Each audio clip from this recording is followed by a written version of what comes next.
మహబూబ్నగర్ జిల్లా మూసాపేట మండలం నిజాలాపూర్ గ్రామంలో ప్రభుత్వం స్పందించి వెంటనే వరి ధాన్యం కొనుగోలు చేయాలి. మాజీ జెడ్పీటీసీ ఇంద్రసాగర్ రైతులు దాదాపు నెల రోజుల నుంచి వరి ధాన్యం కళ్ళాల్లో ఆరబోసి నిల్వలు చేసిన సకాలంలో కొనుగోలు లేక నానా ఇబ్బందులు పడుతున్నారని ప్రభుత్వం స్పందించి వెంటనే కొనుగోలు చేయాలని మాజీ జెడ్పీటీసీ సభ్యులు ఇంద్రసాగర్ డిమాండ్ చేశారు.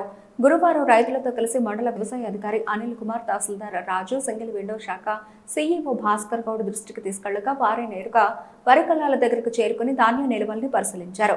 వరి ధాన్యం తేమ శాతం, తాలు, తప్పలను పరిశీలించి ధాన్యంలో తాలు లేకుండా చేయగాలని కొనుగోలు చేస్తామని రైతులకు భరోసా కల్పించారు.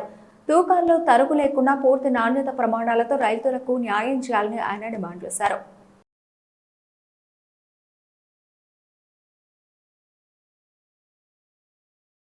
మీకు నచ్చిన ఫోటో చూడండి. 9-10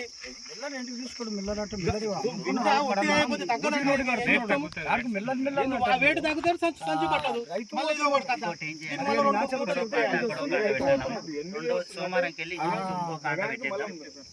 ఖచ్చితంగా అయితే మనము కరోనా కాడ నుంచి ఎన్ని సీజన్లు పట్టవండి. వీలైతే 2 క్లీనర్స్ తీసుకురా. 20 రోజులకు 25 రోజులు మేము పోసి ఆ రోజు చూసి మంచిగా ఉన్నాను తూరు పట్టించి నేను 20 మందిని పెట్టి అది అట్లే పెట్టింది పోటీ. 12-13 నాడు ఎక్కువ చేయకూడదు. 14 తారీఖు నాడు వాళ్ళు కూడా పడతలేరంట. మేము ఇంతవరకు ఎప్పుడు పట్టలేదు, పట్టమని చెప్తున్నారంట. ఇన్ని రోజులు పట్టలేదు, వాస్తవం అది పట్టలేదు. ఏదో